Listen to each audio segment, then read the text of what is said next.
Is that a gray hair? Hey, gang. I've got an update on that. The blog I did last month on the 5 customer service mistakes that Bud Clary Jeep made with me when I tried to get my Jeep serviced. But before I share that, I want to quickly give a shout out to one of my BFFs, Frank Lombardo, who is a pharmacist who, a couple of weeks ago, I did a blog post on having leg cramps at night and talking about getting that taken care of. And he posted a comment that he had a what do you call it, a recipe? He had a formula that he had put together of magnesium and something else that were designed to help people with leg cramps. And so so I gave him my address, and sure enough, I got this box, right? Yeah, I get this. He sends me this box, which first of all has been painted orange, and then he wrapped it all over. And of course, on the outside, he's got attention marketing gunslinger, to Kelly's dad, all that stuff. And then on the inside of the box, not only did he send a sample of his magnesium capsules, thank you very much, Frank, I'll be using those, but he also included, an orange envelope where he included some information about what they do, which, good for them, at his pharmacy. And then he also had a photocopy from my book and circled and highlighted a line in my book. Let me put my glasses on, where it's circled. It says that it said, the key is making people feel valuable and valued. You're not asking them to recognize your excellence, you're recognizing theirs and helping them onto the stage and into the spotlight. And he writes at the bottom, one of my favorite lines in the book. And I thank you very much, Frank, as you are BFF of the week. How's that sound? So thanks a lot. Always fun to hear from the gang, from you guys on anything. And especially when I'm helping you. All right. Especially when it's something that you feel like you are getting value out of. Share that stuff with me. I love that. So anyway, so let me see if I can keep this fairly short. But a quick update on the Bud Clary service fiasco. If you remember, if you haven't, go back and watch it, and you can see the whole thing. But basically, they did a terrible job. They don't answer their phones. The phones ring forever. They don't return phone calls. They don't, they basically lied to me about my Jeep, telling me that it was, they were looking at it and servicing it and doing all sorts of stuff. Well, and after like 2 days of getting the runaround, from them, I finally got fed up and I just went back over there to pick it up. And I ended up talking to another service advisor instead of the one that I worked with, who never bothered to call me back or anything like that to tell me that they were going to have to keep my car over the weekend. And they did not have loaner cars. They do not give you a loaner car, right? So anyway, so all in all, it was terrible. And go back and watch that. So anyway, so now that was back on May 11th when I had that service problem, or the weekend of May 11th. And I did the blog on May 14th, I believe. Okay, last week, and I have not heard a word from them, not a word.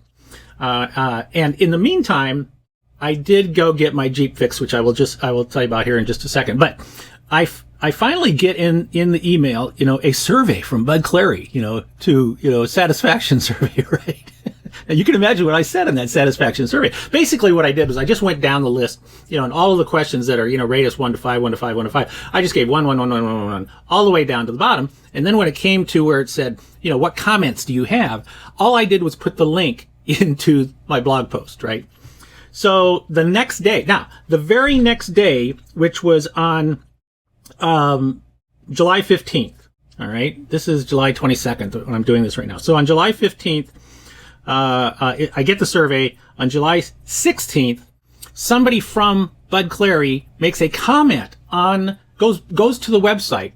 And I don't know if he watched the video or not, but he made a comment. Here's the comment. Here's what he posted. It's in there. You can go read it right now. But he basically says, good afternoon. Just received the survey you sent. Sorry, I've not had a chance to contact you. I've spoken with the advisor. He said that a previous diagnosis that was given to us by us was incorrect and that we did have to get a correct diagnosis prior to spending any repair dollars. I'll get more information, So I don't know what that gobbledygook is all about, because this is 2 months later now. So maybe it takes that long for them to send out a survey. But here's my question about Bud Clary again, and this is another thing, is that there must be something in the culture at Bud Clary, and I don't know if it would be fear or that they don't like, they shoot the messengers or something like that. But more than one person knew that this was a bad situation. The receptionist knew it was a bad situation. The service advisor who took care of me, who helped me ultimately, knew there was a bad situation. And the service advisor who failed and who lied to me, knew it was a bad situation. It did not get to anybody else. In management or anything like that, until I filled out the survey, and now he has reached out here, not only in the comments, but he also left a voicemail, just essentially saying, hey, he wants to talk to me about, and they're basically saying, we want to help you get your Jeep fixed. Well, guess what, Bud Clary? My Jeep is fixed, because after I got back from out of town the following week, I took my Jeep to Larson Chrysler Jeep dealership down in Puyallup. And I thought, oh boy, I don't have any choice. They're farther away. They're a lot farther away, to drive to. But I had to get my Jeep fixed. And they were the next closest dealership. So I take it down there. Now, guess what?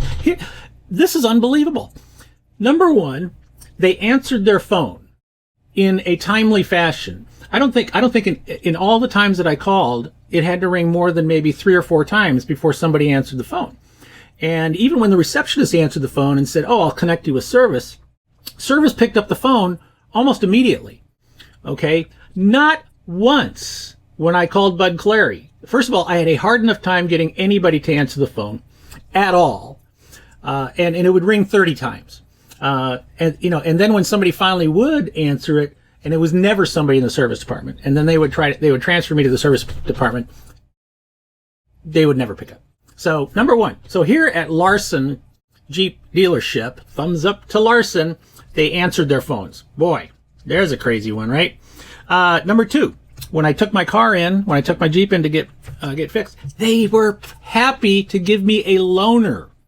So I had a loaner Jeep, which actually ended up helping, being really helping to take care of the situation, because they did have to have my car overnight. They actually ended up having to have it 2 nights because they had some parts that they had to order, stuff like that. But you know what? It was no problem because I had a loaner. Bud Clary, they had my car for 2 nights, and I had no loaner. So I had to rely on my wife taking me around and stuff like that. So Bud Clary, come on, get off your butt. Start giving people loaners. Whenever I left a message for my service advisor at Larson, and my service advisor's name is William Rogers. So yes, Will Rogers was taking care of Steve Miller. Doesn't that sound like a joke? Will Rogers and Steve Miller walk into a bar. That sounds like a start of a great joke. I'm going to have to come up with an answer for that. All right. Called me back every single time he said he would call me, and he called me back when I left a message for him, right? So in other words, he did what he said he was going to do. That is completely the opposite of Bud Clary. He told the truth. Like when he said, man, I thought it was going to be this, but it turned out to be this. So we have to keep it one more night. Is that okay? I'm going, is it okay? I got a loaner. I'm okay. I'm good with that, right? So, and then the final thing was that, was that the quote that they gave me, and ultimately the price that I paid for the same service that I was quoted for at Bud Clary, was half the price of what I was quoted at Bud Clary. So clearly something is amiss at Bud Clary. So that's the situation there. I don't really feel like I have to have a conversation with them. This guy, I've got his email address, and I'm just going to email him, and I'm going to say, I don't really need to talk to you. Plus I'm traveling this week too. Go watch my second video that I've posted, to everybody. So, all right. So what's the deal with that? Still, I can't recommend Bud Clary. In fact, I'm going to say stay away from Bud Clary.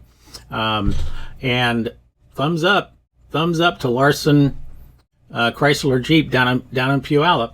I've only had one experience with them, but it was very, very good experience. So I'm very happy with that. And those are lessons we can learn. All right.